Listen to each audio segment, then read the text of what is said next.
tell me a bit about the history of the Palais Royale, as you know it anyway. Okay, well, I love the building. So it's basically it started as a boat building factory, and from what I understand, the fellow that owned it, it was called Dean's Boat Palace, and this upper floor here was a showroom, and the basement was where they built the actual boats. And the lake actually used to go right up to the building pretty well. Like there was about 6 feet of beach. There's still round doors down there, and they push the boats out into the lake. And the way I understand it is lots of couples would come down. They never wanted to buy a boat. They wanted to rent it for the afternoon and go out on the lake. So after a couple of summers of this, he's like, well, enough of selling the boats. Let's just rent them out. And then he obviously picked up on how many couples were coming down here, and they were looking for things to do regularly. So he decided to turn the upstairs into a dance hall. And I think that was around 1928. And from that point on, the 30s, for the first 6 or 7 years, it was recognized as a dance hall. Then a couple of big bands played in. Because of the shape of the room and stuff, the acoustics were amazing. So word got out, and over the next 10 years or so, up until about the 40s, as word was getting out, this started becoming recognized as one of the finest places to play the blues or jazz bands or swing bands to play. And then because people were dancing here, all these theories came out that there was a horsehair floor and all sorts of stuff like this going on, but all that is just legends. Like, if I were to jump in that corner and you were standing in the far corner, you would feel me jumping. Even with people walking around, you could feel that one thud. And it comes down to these beams that have been here since the get-go.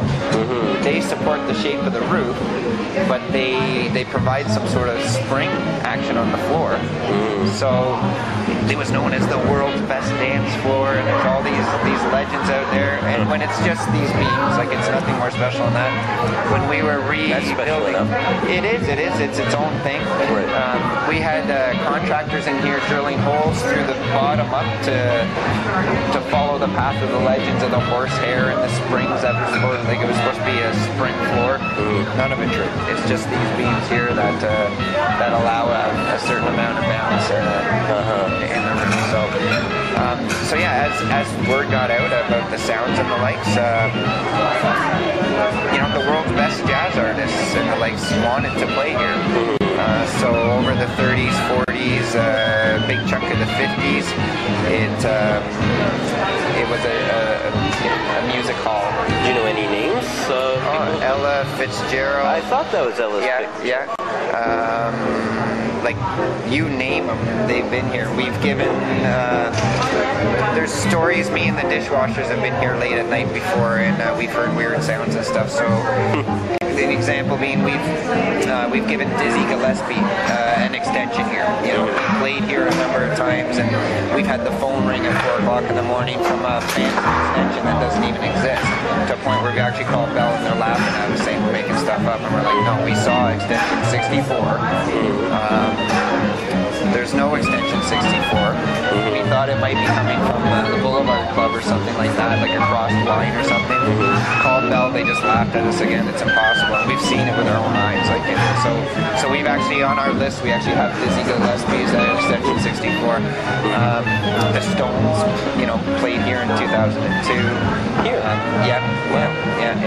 And that was part of, about the mid-70s, the Polish Union bought a 99-year lease of this space from the city of Toronto, and they just did flea markets in here and stuff. Like, it was just space they had, right? They never really did anything with it.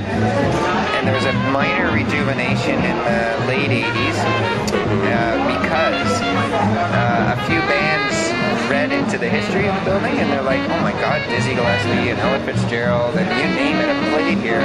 We want to play on the same stage as these guys, and there's not many buildings left where you can say that. So they came in, and then from a worldly perspective, the Stones heard about this, and in '02 they put on a show for like 700 people here, and it helped us grow into what we are, because it was a pretty popular thing to happen in the city. But literally, yeah, from boat building palace to jazz hall to dance hall, back to sort of a jazz hall, into nothing for over the 70s, light rejuvenation in the 80s, and 90s from, there were raves and parties and things in here, and more bands started showing up. And then the Pegasus group came in here 4 years. We finished building 4 years ago this month, actually. We did our first event June 2nd of 06. And we haven't looked back since. It's been, I can't believe how fast the last 4 years have gone by. It's wild. It's really wild.